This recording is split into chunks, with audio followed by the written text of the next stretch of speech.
सत श्री अकाल प्यारे बच्चों, अज असी करांगे 10वीं जमात का पंजाबी का पेपर टर्म 2 क्योंकि ये पेपर 40 अंकों का है, 2 घंटे का है तो इस विच सारे प्रश्न करने लाजमी हैं अर्थात जरूरी हैं। पेपर बिल्कुल साफ सुथरा तो शुद्ध लिखा होना चाहिए है। पेपर का पैटर्न किहो जिहा होएगा ये असीं तुहानूं नाल नाल दस्सांगे। देखो सब तो पहला तुहानूं आउणगे अगेतर ते पछेतर, टोटल 4 नंबरां दे। तो टोटल 4 नंबरों विचों की होएगा कि तुहानूं 2 अगेतर करने हैं। दिते 3 हैं पर करने 2 हैं। तुसीं 3 भी कर सकते हो, लेकिन अगे 2 वाक शब्द बनाने हैं। जिवें कि उच्च, उच्च तो उच्च कोटि बना सकते हो, उच्च पद्धर बना सकते हो। तो उस तो बाद अध है, अध कचरा, अध खड़ बना सकते हो। धर्म, धर्मशाला, धर्मवीर, धर्मराज बना सकते हो। फिर तुसीं बनाने हैं पछेतर, आरथी, विद्यार्थी, सिक्ख्यार्थी, शरणार्थी। ईला विचों तुसीं चमकीला ते भड़कीला, शर्मीला बना सकते हो। नामा, हुक्मनामा, तलाकनामा, जफरनामा जहे शब्द बनाए जा सकते हैं। अगर जेकर तुसीं ये बना देंदे हो तुहाडे 4 नंबर इत्थे ही पक्के हो जाणगे।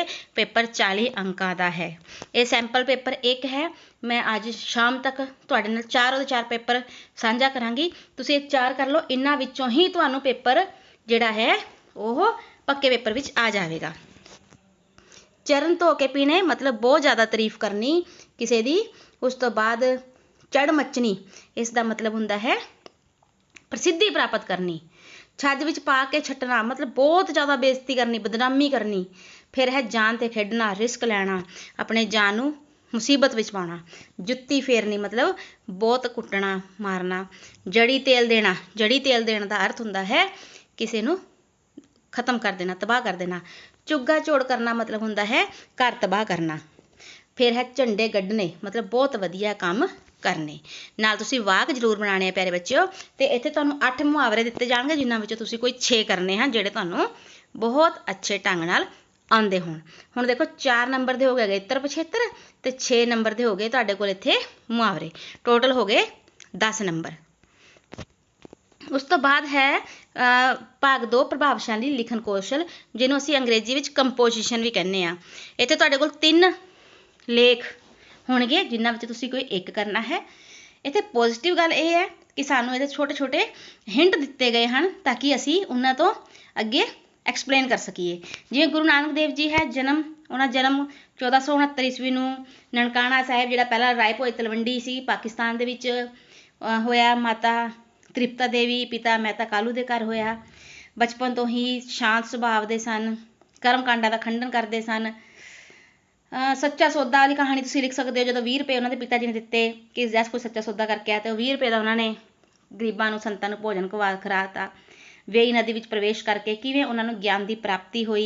गृहस्थ जीवन नाल तुसीं 4 उदासियां, 4 यात्रा, चारों दिशावां की यात्रा करके उन्होंने जिस प्रकार नाल सच्चाई का सुनेहा दिता है वो लिख सकते हो। निडर देश भगत, क्योंकि उस समय बाबर के आक्रमण भारत ते हो रहे सन ते बाबर ने उन्होंने जिहड़ा है अपना कैदी भी बना लिया, पर उन्होंने संत सुभाव नूं देख के उन्होंने तो माफ़ी मंगी, उन्होंने छड्ड भी दिता। महान साहित्यकार जपजी साहिब ते आशा दी वार लिखी। फिर विद्यार्थी जीवन विच मोबाइल का की महत्व है जां जनून, क्योंकि अज हर बच्चा ये चाहता है कि भावें मेरे हत्थ विच किताब होवे ना होवे, मोबाइल जरूर होवे। मन लुभाऊ गेमां लभदा रहिंदा है, सर्च करता रहिंदा है, फिर उन्होंने खेडदा है, गीत संगीत सुनता है। वाईफाई की सहूलत नाल फेसबुक, व्हाट्सएप, इंस्टाग्राम हर मतलब अपने 24 घंटिਆਂ ਵਿੱਚੋਂ जिन्ना टाइम वो जागदा है हर समय उसके दिमाग में यही चलता है। इस दे नाल सब तो वड्डी जिहड़ी साडा नुकसान है वो समय की बर्बादी। कई बारी अपनी निजी जानकारी साडा mobile number, account number, email ID सब शेयर हो जांदियां ने, तो जिस कारण साडा बहुत वड्डा फाइनैंशियल लॉस भी हो सकता है तो पढ़ाई विच एकाग्रता, कंसनट्रेशन भी नहीं बनती। उस तो बाद इसदा सारांश लिखते हैं।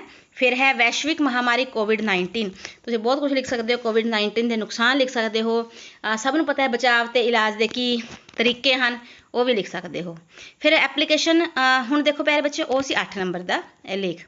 4 नंबर के अगेतर पछेतर हो गए, ठीक। 6 नंबर के हो गए मुहावरे, 8 नंबर का हो गया ऐसे। तो ये हो गए कुल मिला के 18 नंबर। फिर आएगी तुहाडे कोल एप्लीकेशन, बहुत सौखी है ये।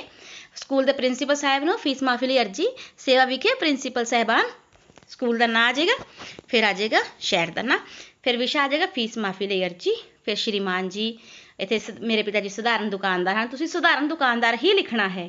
ਮੈਨੂੰ ਪੜ੍ਹਨ ਦਾ ਬਹੁਤ ਸ਼ੌਂਕ ਹੈ, ਮੇਰੇ ਪਿਛਲੇ ਸਾਲਾਂ ਦੇ ਨਤੀਜੇ ਬਹੁਤ ਵਧੀਆ ਰਹੇ ਹਨ, ਮੈਂ ਖੋ ਖੋ ਦਾ ਖਿਡਾਰੀ ਵੀ ਰਿਹਾ ਹਾਂ, ਖੋ ਖੋ ਸਕੂਲ ਦੀ ਜਿਹੜੀ ਖੋ ਖੋ ਦੀ ਖੇਡ ਹੈ ਨੈਸ਼ਨਲ ਪੱਧਰ 'ਤੇ ਵੀ ਮੈਂ ਬਹੁਤ ਸਾਰੇ ਇਨਾਮ ਜਿੱਤੇ ਨੇ, ਅਤੇ ਮੈਂ ਤੁਹਾਨੂੰ ਵਿਸ਼ਵਾਸ ਦਿਲਾਉਂਦਾ ਹਾਂ ਕਿ ਜੇ ਮੈਂ ਸਕੂਲ 'ਚ ਰਵਾਂਗਾ ਤਾਂ ਸਕੂਲ ਦਾ ਨਾਮ ਚਮਕਾਵਾਂਗਾ। ਮੇਰੇ ਪਿਤਾ ਜੀ ਮੇਰੀ ਫੀਸ ਦੇਣ ਵਿੱਚ ਅਸਮਰਥ ਹਨ, ਕਿਉਂਕਿ ਮੇਰੇ ਹੋਰ ਭੈਣ ਭਰਾ ਵੀ ਇੱਥੇ ਪੜ੍ਹਦੇ ਹਨ, ਕਿਰਪਾ ਕਰਕੇ ਮੇਰੀ ਫੀਸ ਮਾਫ਼ ਕੀਤੀ ਜਾਵੇ। ਆਪ ਜੀ ਦਾ ਬਹੁਤ ਧੰਨਵਾਦੀ ਹੋਵਾਂਗਾ।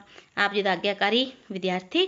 ਫਿਰ ਨਾਮ ਲਿਖ ਸਕਦੇ ਹੋ, ਜਾਂ ਫਿਰ ਆਪਣੇ ਪਿਤਾ ਜੀ ਨੂੰ ਚਿੱਠੀ ਵਿੱਚ ਦੱਸੋ ਕਿ ਤੁਸੀਂ 10ਵੀਂ ਤੋਂ ਬਾਅਦ ਕੀ ਕਰਨਾ ਚਾਹੁੰਦੇ ਹੋ।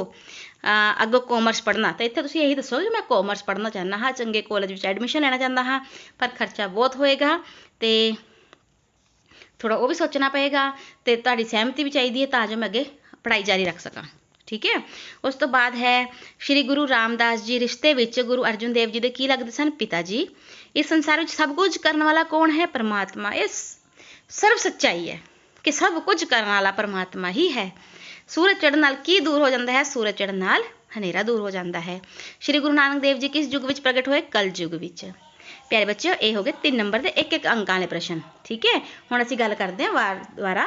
ਦੇਖੋ 4 ਨੰਬਰ ਦੇ ਅਗੇਤਰ ਪਛੇਤਰ, 6 ਨੰਬਰ ਦੇ ਤੁਹਾਡੇ ਕੋਲ ਮੁਹਾਵਰੇ, 8 ਨੰਬਰ ਦਾ ਲੇਖ, 7 ਨੰਬਰ ਦੀ ਐਪਲੀਕੇਸ਼ਨ ਅਤੇ 3 ਨੰਬਰ ਦੇ ਇੱਕ ਨੰਬਰ ਵਾਲੇ ਪ੍ਰਸ਼ਨ। ਤਾਂ 10, 15, 25 ਅਤੇ 3 28 28 ਨੰਬਰਾਂ ਦਾ ਪੇਪਰ ਅਸੀਂ ਡਿਸਕਸ ਕਰ ਚੁੱਕੇ ਹਾਂ। ਉਸ ਤੋਂ ਬਾਅਦ ਹੈ 9ਵੇਂ ਤੋਂ 11ਵੇਂ 3 ਪ੍ਰਸ਼ਨ ਨੇ, ਪਰ ਕਰਨੇ ਤਾਂ ਆਪਾਂ ਕੋਈ 2 ਨੇ। 25 ਤੋਂ 30 ਸ਼ਬਦਾਂ ਦੇ ਵਿੱਚ 2-2 ਨੰਬਰ ਦਾ ਪ੍ਰਸ਼ਨ ਹੈ।